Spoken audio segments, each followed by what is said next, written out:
Mike and Jim back again to do another recording, podcast, video cast. Jim called me up the other day and he said, "Hey, let's do a movie. Let's do a video on the movie Drive." And Yeah. as Jim was just saying, I forgot to hit record. That some of his friends have actually had in their film class. It was a requirement to watch that film.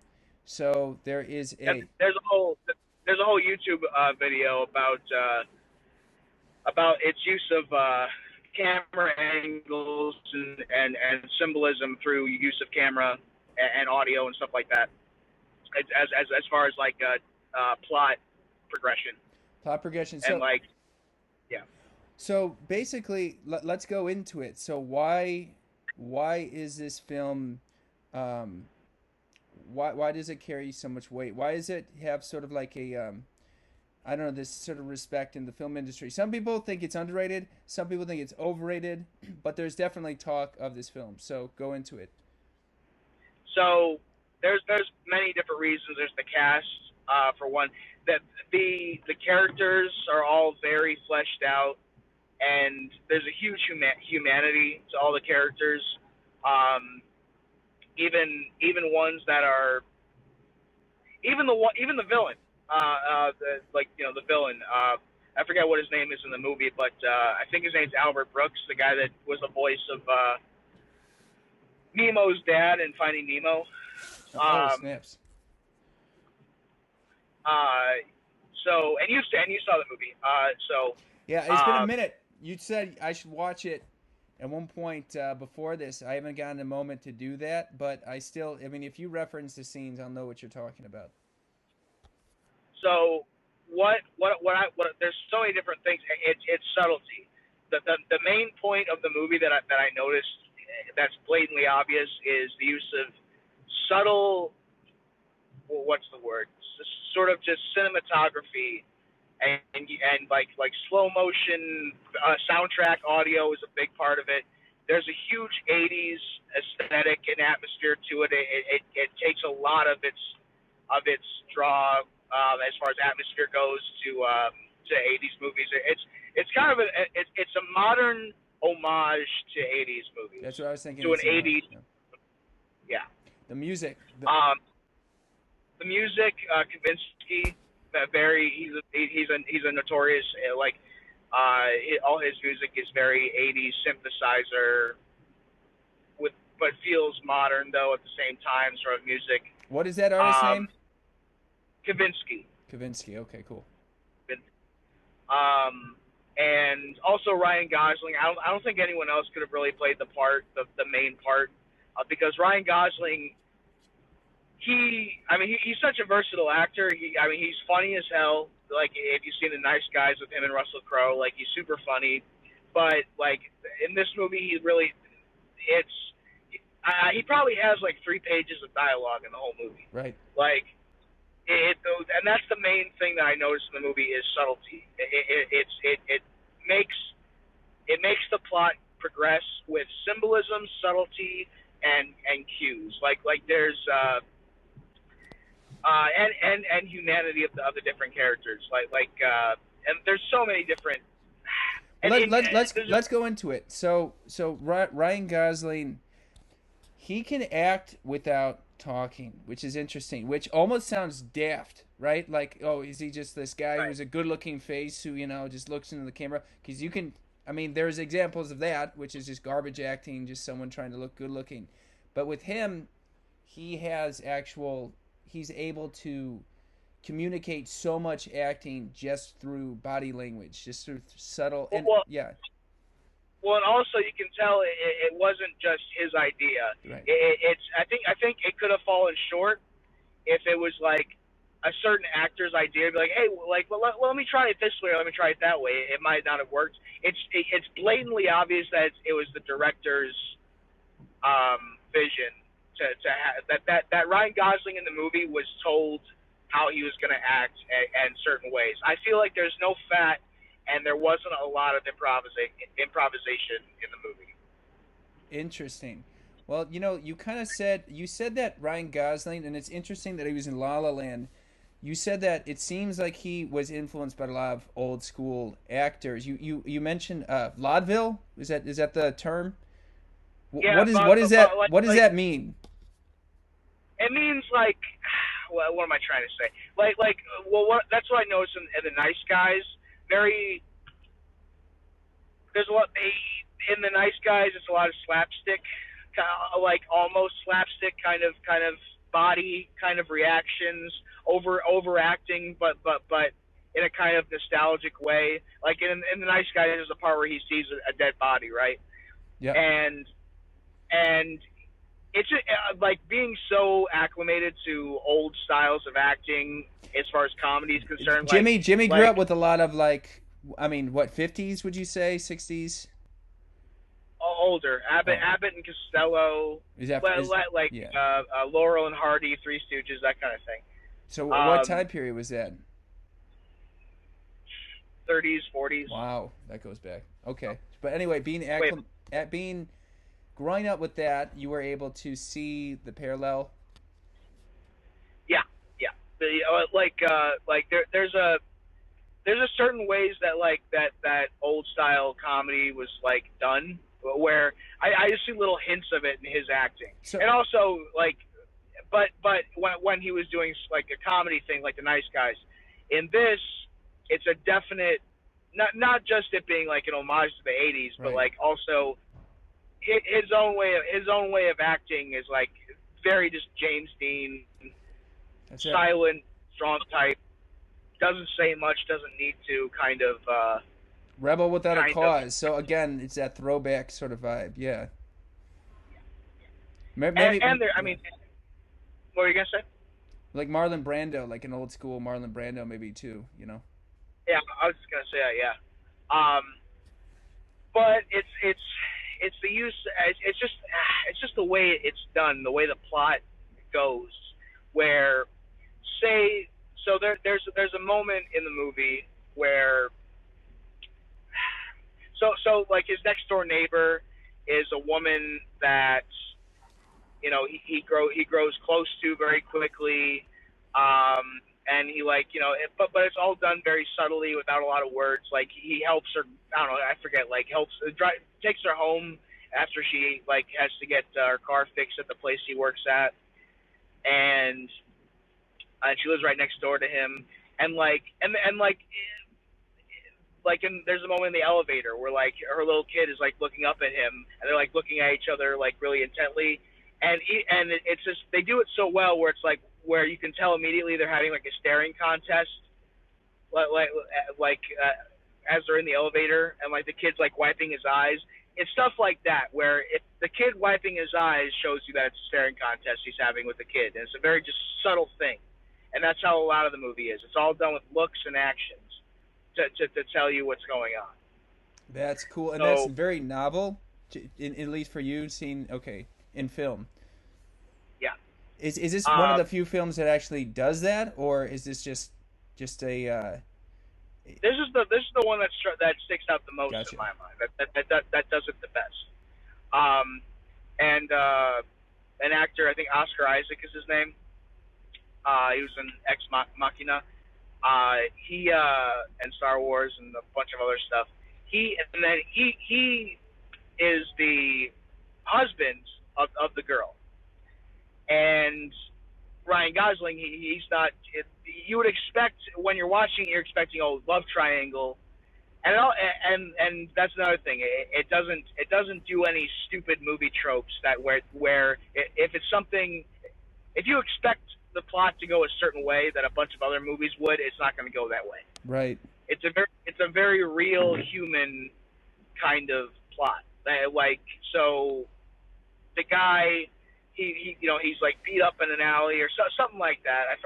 Because and basically one thing leads to another, and he asks the guy like like what's going on, why there's people after him, and turns out like the husband of the girl is he's in deep with bad people. They're gonna come for them and him if he doesn't pay a certain amount, and the interest keeps going up. Like they basically want to kill him. And in a different movie, the way the audience would react, the way the plot would go is, oh, she's with a piece of shit, he's gonna die, and then he gets the girl. And there's a love triangle where at some point the husband is going to have resentment toward Ryan Gosling, because he knows that he likes her. But that's not how it goes, because that's cheap. It's where Ryan Gosling he said he makes it that like a point that he's going to help the husband do this job to pay back those guys.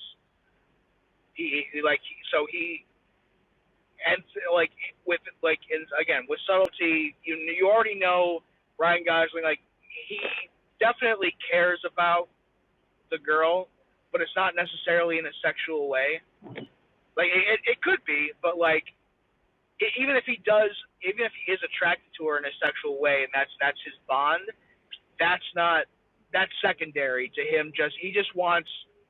You can tell the character, he hasn't had a strong bond with anyone because of his line of work. He's a getaway driver, and in that kind of life, and so you can tell a getaway driver. Just explain what a getaway driver is, Ted. Anyone? Everyone knows what a getaway driver is. Okay, so basically, people are trying to rob, a bank or something like that. He's that driver.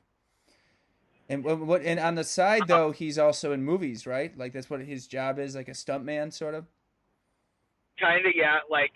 So Bryan Cranston, again, all very fleshed out characters. Bryan Cranston, no character in it. No, that's what I was gonna say. No character, including the main bad dude, are one dimensional. None of them. So they make a point of it. So Bryan Cranston, he walks with a hobble, he chain smokes, but he cares deeply about Ryan Gosling, about the kid, he calls him, and he's the one that gets him jobs, including the less reputable jobs. And Bryan Cranston is in with a mob-esque type of two guys, Ron Perlman and Albert Brooks. And Albert Brooks actually got accolades for his role in the movie, because he's been a comedian his whole life. His whole career is built on comedy. This is the first thing he's ever done where he plays a cold motherfucker, and he did it perfectly. He's actually sinister. And this is a man who's, again, his career's built on comedy ever since Johnny Carson days. So back to the Ryan Gosling, the love triangle, which there could be. I can tell he just cares about the girl. He cares about the kid. And he hasn't had anyone close to him in a long time. But it's not even that they show you that. You could just assume it. And he wants them all to be okay. He doesn't care to have the girl, because she actually is in love with the guy, with the husband, and that's shown at a dinner table sequence where he's eating with all of them, and this is before the job that they're about to do. And I remember one thing that stuck out in my mind was it's a whole series. The camera's on Ryan Gosling at one point, and Oscar Isaac, the husband, he's talking about when he and the girl first met. He's talking to his son. He's how me and your mom first met, and he's talking about it, and they're with nostalgia, and Ryan Gosling just looking at the wife with joy, but it's Ryan, but it's subtle, and it's not from love. You can just it shows that you can see he's just happy that she's happy. He's getting joy from seeing her being nostalgic about something. Right. And then his look quickly changes when Oscar Isaac is talking about, he changes the subject or something. It's almost like he's brought back online, and his face goes down to just a very solemn sort of his smile goes away. And to the novice viewer, they would think oh, he hates that he's in the picture. It's not that.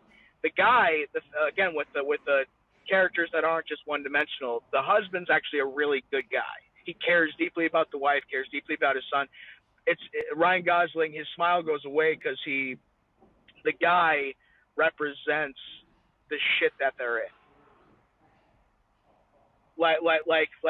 Does that make sense? Like he doesn't hate the husband. He hates what the husband the husband represents. Like the shit that he's in, the trouble that he means. They're about to have to deal with. Exactly. Well, you know, he sees there's a scene when the husband's beat up and the kid is holding a bullet that one of the gangsters gave to him, and he was like, "Oh my god." They're not going for just they want to take out the whole family, you know. Right. And so when the husband gets shot and dies, it's a harrowing. You care that he got shot. Right. Where if it was done differently, in a more cliche way, it would be just like, oh, husband's out of the picture, now Ryan Gosling can step in. Well, like that. Where let's explain really quick. That's not how it goes. Yeah, I mean, that's not how it goes at all either. Ryan. He doesn't get. Basically, Ryan Gosling and him are in the middle of this. They're doing a job, and when they're trying to escape, this guy gets shot, and Ryan's still in the midst of this, in the car.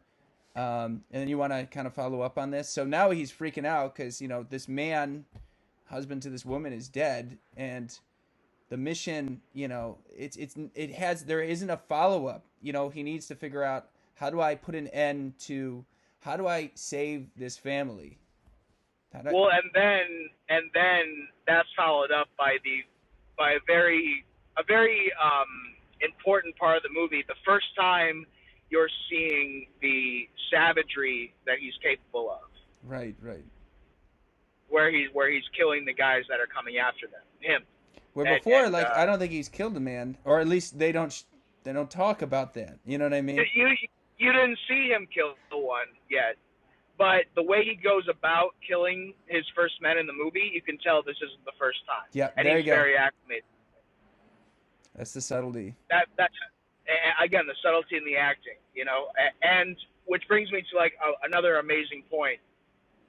There's a part where he's in an elevator with the wife, right? And there's a guy in the elevator with him, and Ryan Gosling knows that this is a killer. That's meant that he's gonna try to kill them. And then while the guy's there, Ryan Gosling, he knows what he has.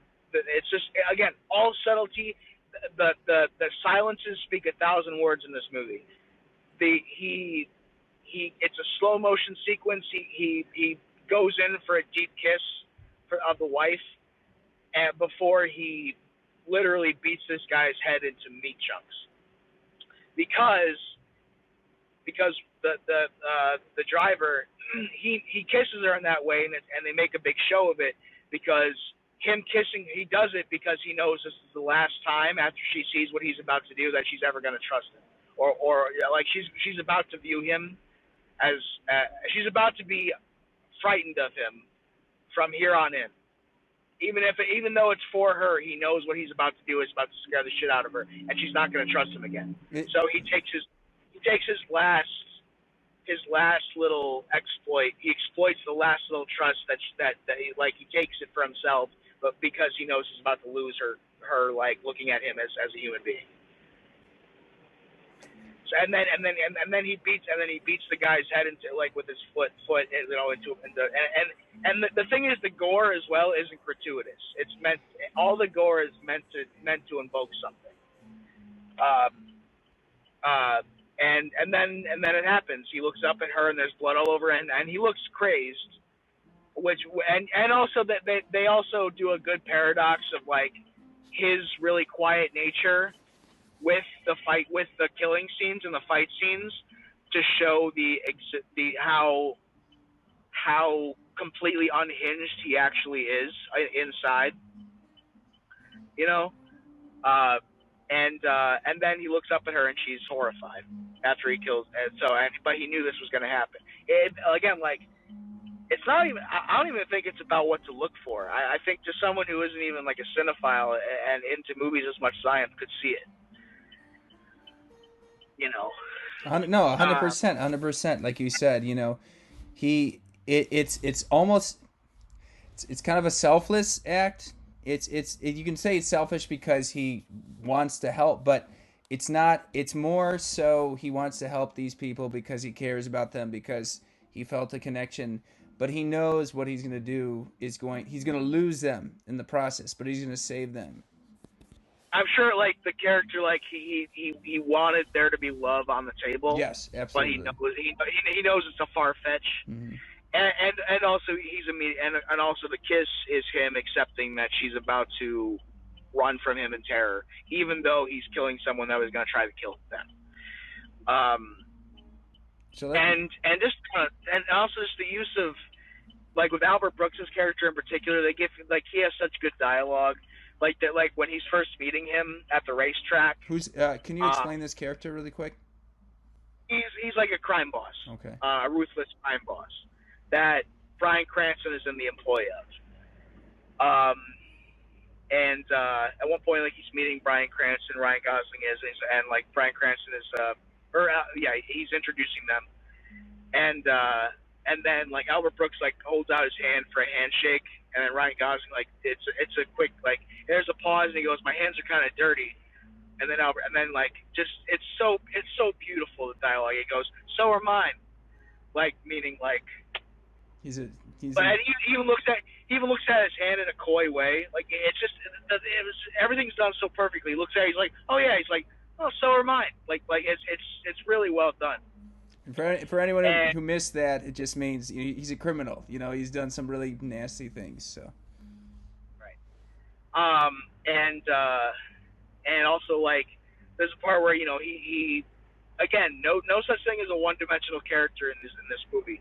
Like, at one point, like Bryan Cranston, like Albert Brooks does consider Bryan Cranston to be a friend of his, but business is business. He has to get rid of him, and he's talking to him at one point, and he quickly, he like has a knife, and he slits his wrist like really quick, and immediate, and just the coldness and the roboticness of it, and just the way everything is done, where with one scene you can tell the backstory of each character, where he slits Bryan Cranston's wrist, and immediately, like, Bryan Cranston in shock, and he holds his wrist and goes, "No, see, it's done. No pain, no pain. It's over. It's over." Like right after he slits his wrist, he's like, "It's done. It's done."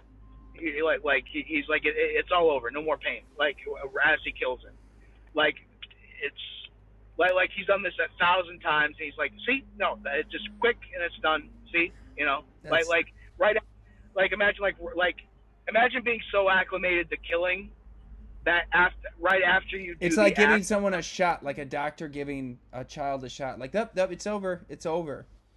Yeah, yeah.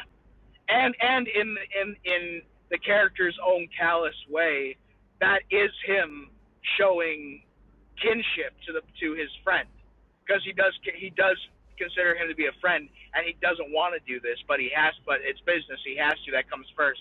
So he's like, so him being like, "See, it's done. It's done." It's him being like, "See, I'm sorry that I had to do this, but it's the way it is." It's that It's mob. it's It's it's that mob mentality. Like, we're soldiers. Yep. Goddamn. Yep. And I guess if we want to follow up, just with Ryan Gosling's character, basically he takes out the mob boss in a very cold, sort of like, oh shit, sort of way. Do you want to go Well, into the that? ending. Yeah. Yeah. Well, I mean, the ending is just it's for some reason that's harder for me to remember. That's harder for me to describe. But He kills the mob boss in a very, he has this mask on his face. There's a lot of silence. He kind of looks like, I got Michael Myers vibes.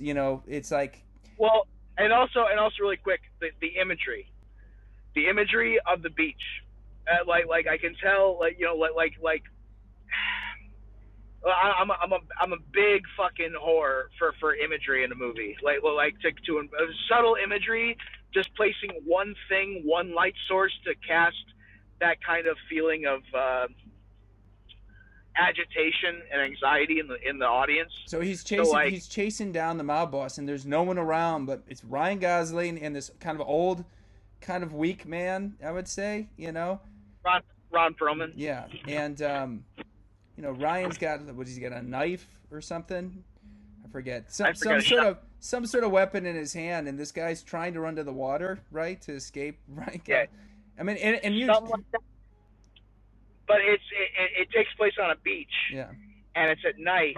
And if it was just the beach, it would be, yeah, this is crazy that this is happening right now. But it's not like it's not frightening. Like it's not unsettling. And the one thing that they add to make it unsettling, and it's a use of natural setting.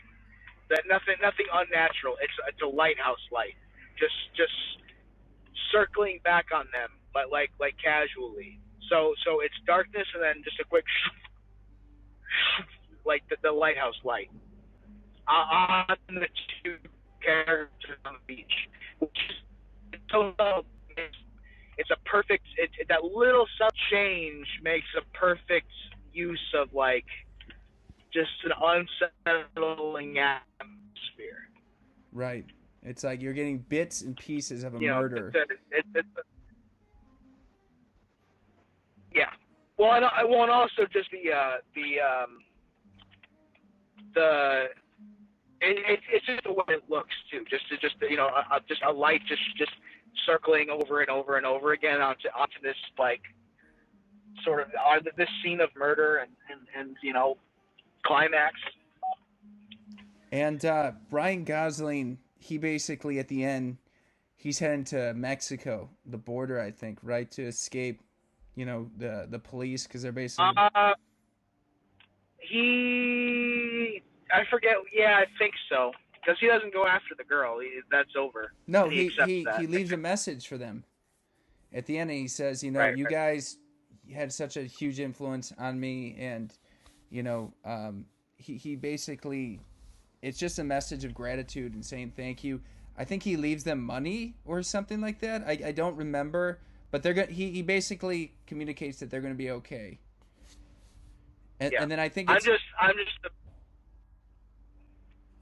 I think that's the ending, is him driving his car heading to the border to get away from this crime.